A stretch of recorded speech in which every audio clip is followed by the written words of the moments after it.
Boa noite, irmãos. A paz do Senhor seja com cada um dos irmãos, amém? Glória a Deus. É muito bom estarmos aqui nessa noite de ceia do Senhor. É muito bom estarmos juntos aqui na presença do Senhor, louvando a Deus, né? Engrandecendo o nome do Senhor. E agora vamos ouvir.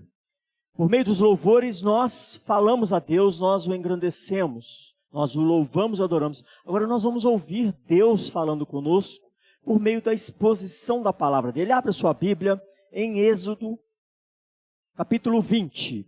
Um texto extraordinário, uma revelação do Senhor para as nossas vidas.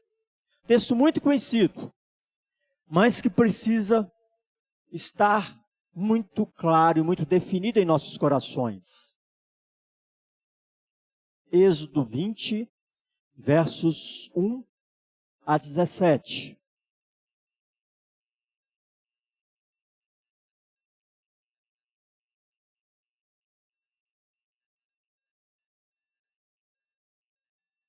Para dar uma ajuda aí para a localização do Êxodo, eu sei que todos frequentam bem a escola dominical, está bem antes de Apocalipse.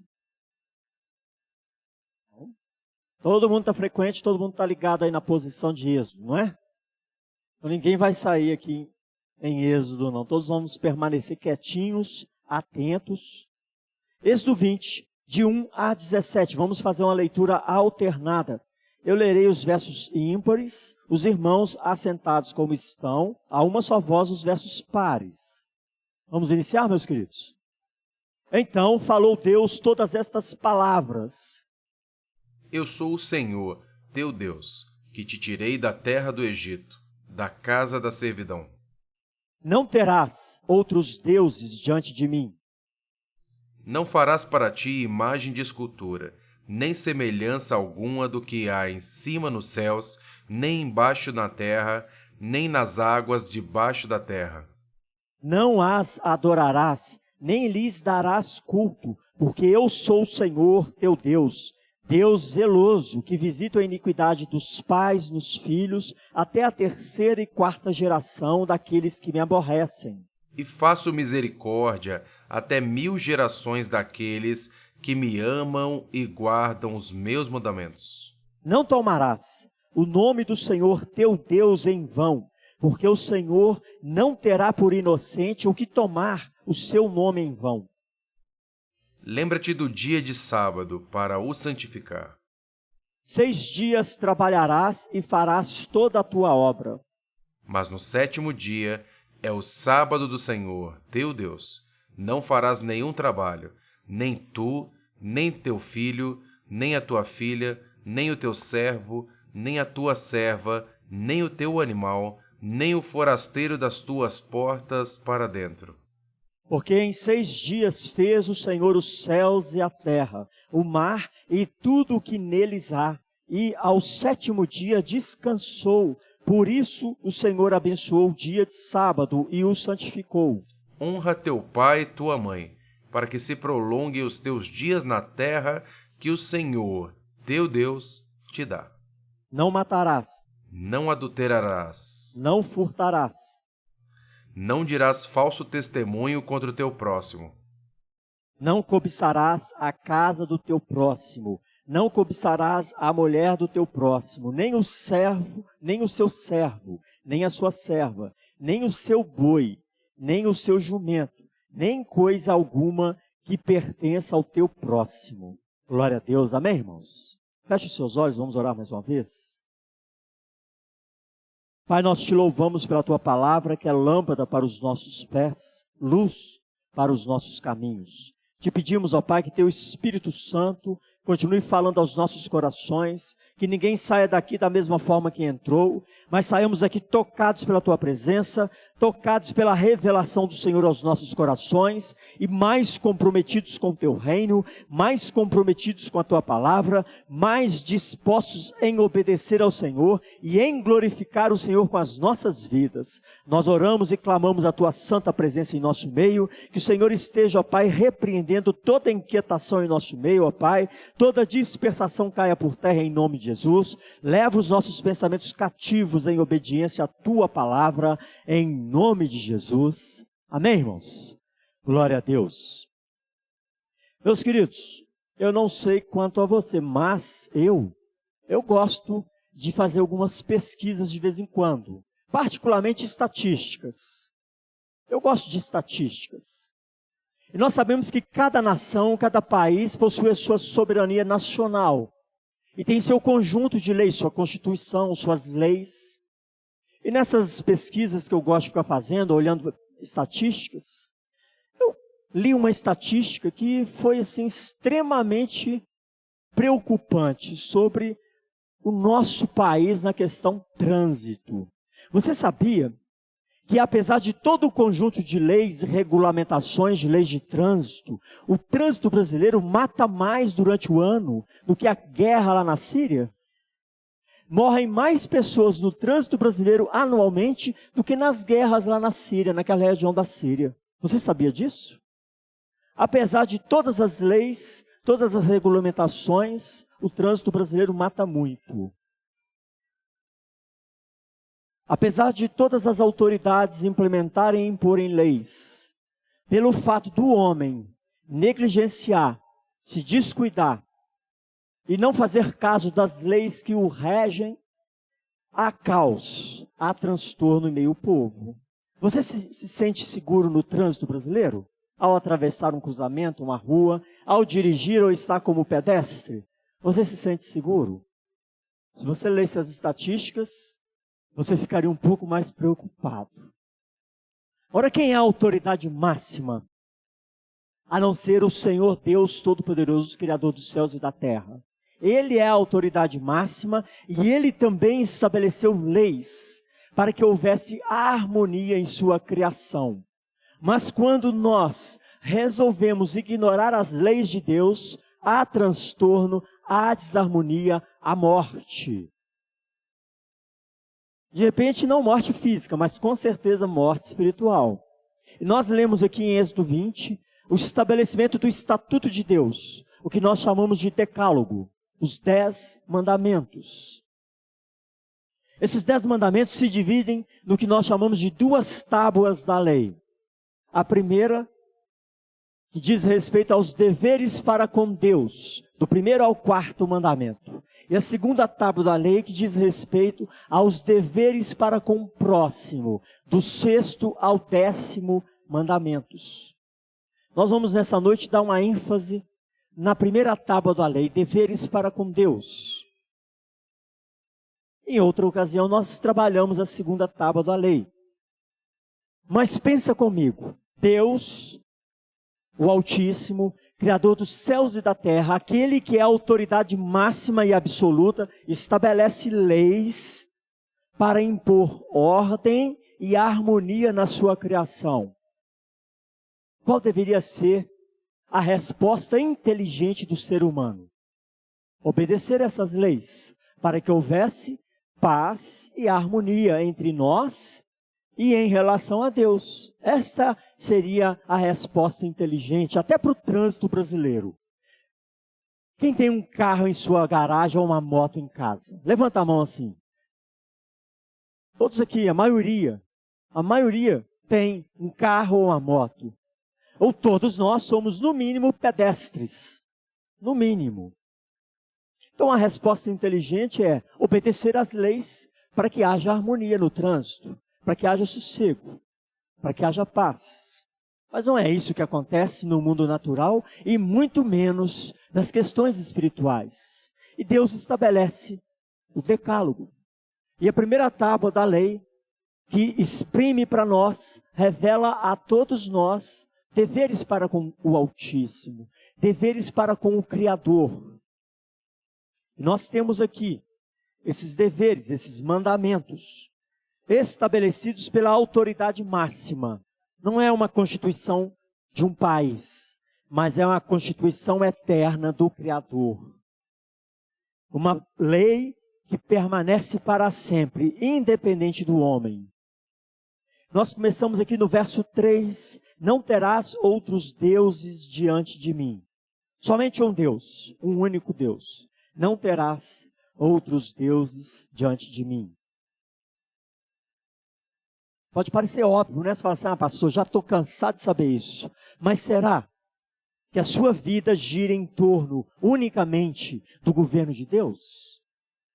Onde gira o seu coração? Onde está centrado o seu coração? Em si mesmo? Na sua família? No seu trabalho? Nos bens materiais? Nos seus planos, como já predito na liturgia? Onde gira? Onde está centrado o seu coração? Será que não temos deuses demais? Inclusive é um tema de um curso da escola bíblica. Deuses demais? Será que não temos deuses demais? Onde é que está centralizado o seu coração? Onde é que está firmado o seu estilo de vida? Onde é que está firmada a sua família? O que governa a sua vida? Não terás outros deuses diante de mim. Quem é que fala mais alto na sua casa? Quem é que fala mais alto no seu coração? E o problema está exatamente no coração, onde o próprio Jesus diz em Mateus 6:21, porque onde está o teu tesouro, aí estará também o teu coração. Onde é que está o seu coração? Firmado no único Deus? Ou temos muitos deuses? De repente os seus filhos são os deuses do seu coração, o seu cônjuge, a sua família, o seu trabalho, a sua saúde, seus bens materiais. É isso que gera segurança, é isso que gera alegria, é isso que estabelece e é firmada a nossa esperança. Não terás outros deuses diante de mim. Então esse verso 3 é o primeiro mandamento, onde o Senhor nos chama a cultuá-lo e a buscá-lo. Somente Ele, ninguém mais. Meu coração precisa estar centrado no Altíssimo, ao único Deus. A minha confiança precisa estar estabelecida somente nele, em nada mais ou em ninguém mais, ainda que seja eu mesmo, não é? Às vezes, a própria pessoa é a sua divindade, o seu Deus. Confio na força do meu braço. Confio naquilo que eu posso e nada além disso. Tem pessoas que pensam, têm essa filosofia de vida. Confio naquilo que eu vejo, naquilo que eu entendo. E muitas coisas da palavra de Deus nós não entendemos e por isso nós não vamos confiar, não vamos crer. Percebe? Não terás outros deuses diante de mim. Os versos 4 e 6 trazem uma outra situação tão grande e tão impactante quanto o primeiro mandamento, que diz assim: não farás para ti imagem de escultura, nem semelhança alguma do que há em cima nos céus. Muitas vezes nós evangélicos, de uma forma superficial, pegamos esses versículos de 4 a 6 e reduzimos isso a uma coisa: estátua de barro, santinho de barro. Nós resumimos a idolatria que Deus condena a uma imagem que alguma religião, alguma cultura religiosa se curva. Mas não é só isso. Nós reduzimos a palavra em um aspecto superficial. Mas quais são os ídolos do seu coração? Será que nós engendramos e imaginamos e concebemos um Deus a partir da nossa percepção limitada, do nosso coração enganoso? É exatamente disso que trata. Não farás para ti imagem de escultura, nem semelhança alguma do que há em cima nos céus e embaixo na terra, nem nas águas debaixo da terra. O homem não pode conceber Deus segundo a sua mente, segundo a sua percepção distorcida pelo pecado.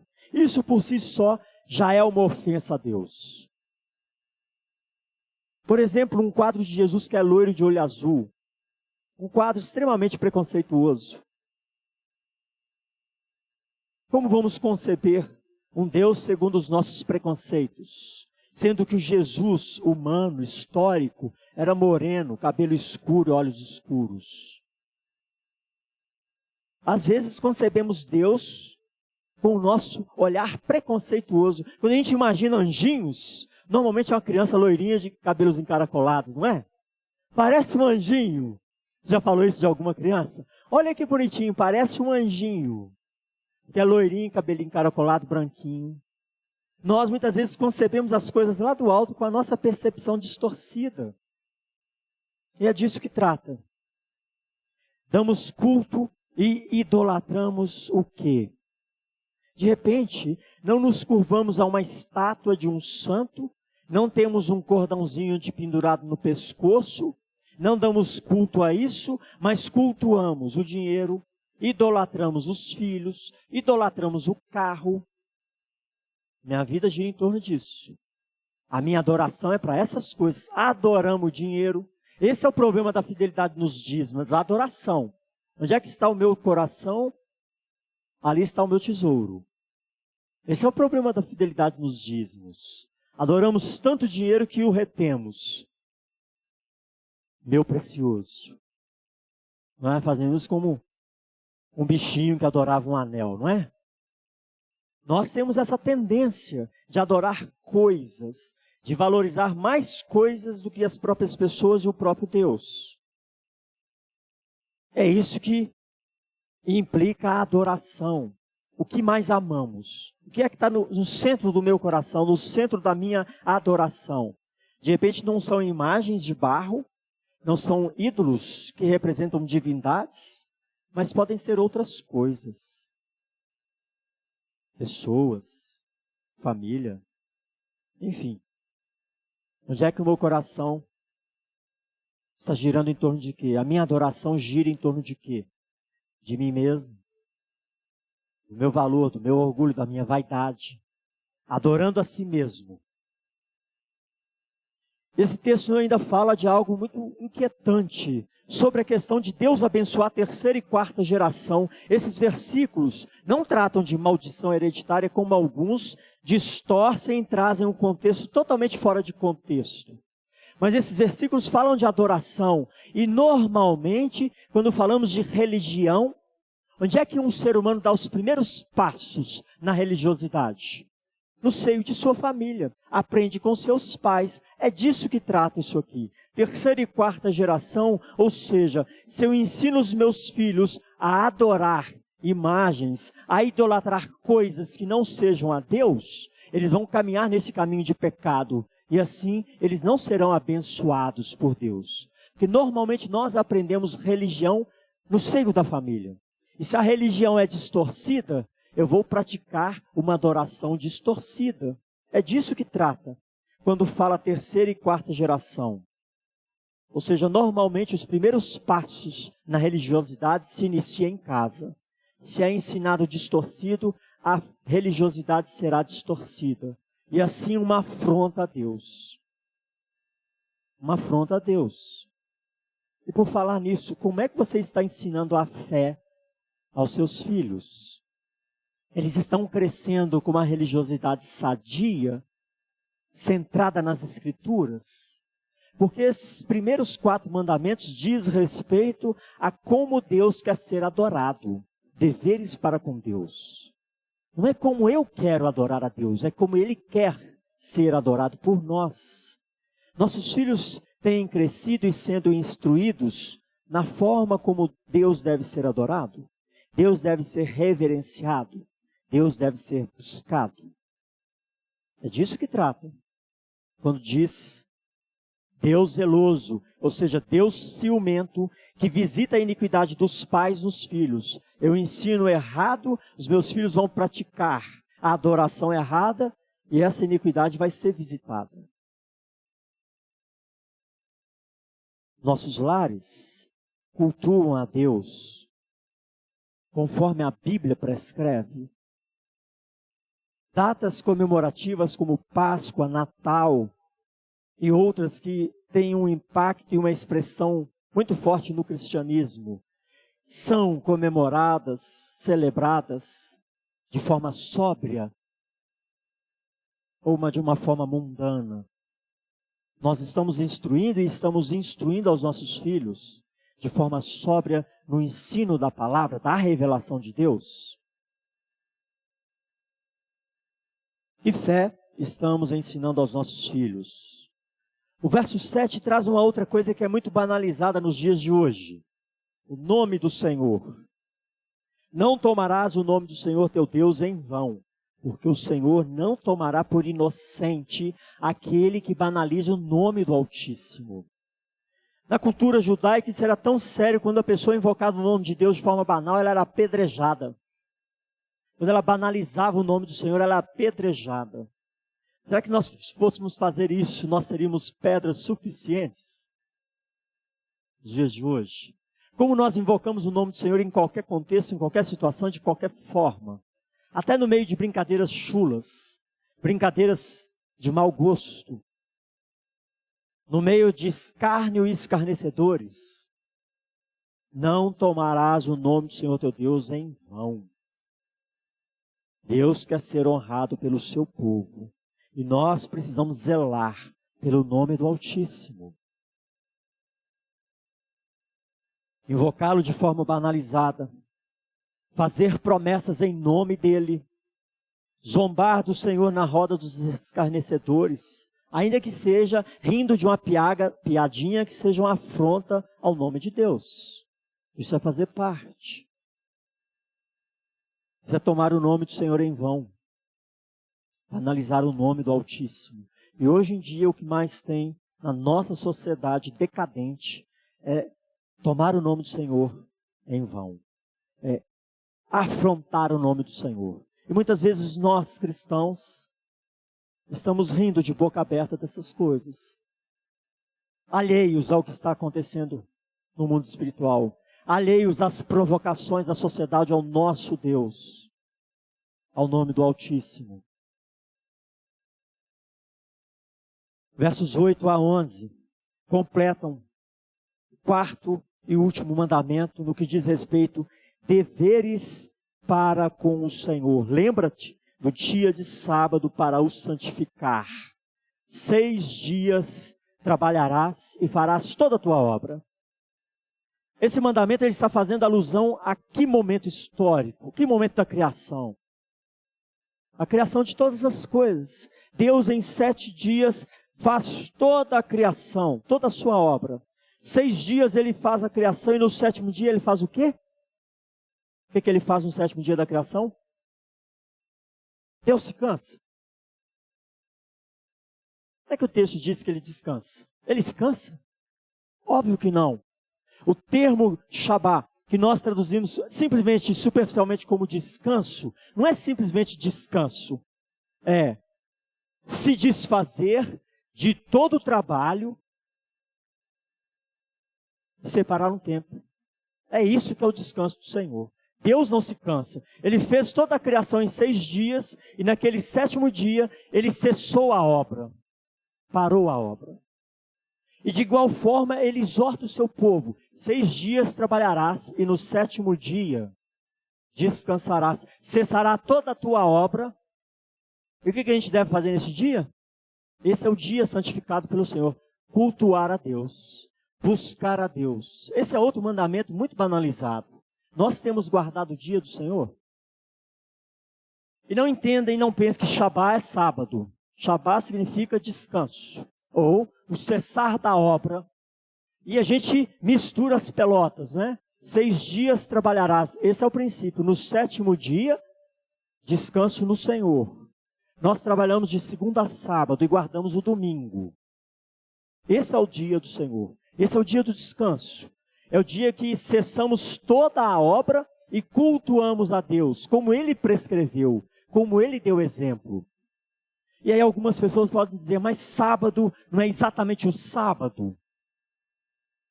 Irmãos, não é exatamente o sábado. Porque em Cristo Jesus, Ele prefigura e Ele estabelece o domingo do Senhor.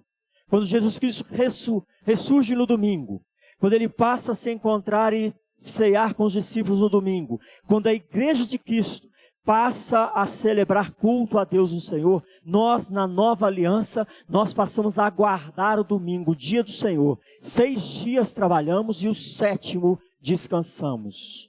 Quem aqui não trabalha no sábado, levanta a mão. Não faz nada no sábado? 6 dias trabalham e no 7º descansam. Segunda a sábado, 6 dias trabalhando e no 7º nós descansamos. O dia que o Senhor Jesus Cristo coloca como o dia do Senhor é o dia da sua ressurreição, o dia do Senhor, onde a Bíblia estabelece Atos 27, reunidos para a ceia, domingo. 1 Coríntios 16, 1, 2, reunidos para o culto ao Senhor, domingo. Atos 2, versos 1 a 4, Pentecostes, o derramado do Espírito Santo, domingo. Na nova aliança, o dia que passamos a aguardar, simbolizando os dias da criação, o 7º dia é o domingo. E não o sábado, como os sabatistas guardam. E estamos em paz com isso. Porque o próprio Jesus diz em Marcos 2, 27, o sábado, ou seja, o dia do descanso, foi estabelecido por causa do homem, e não o homem por causa do dia do descanso. O Shabat foi estabelecido por sua causa, e não o contrário. 6 dias trabalharás, e o 7º é o descanso do Senhor. Cesso todas as minhas obras, e esse dia é do Senhor.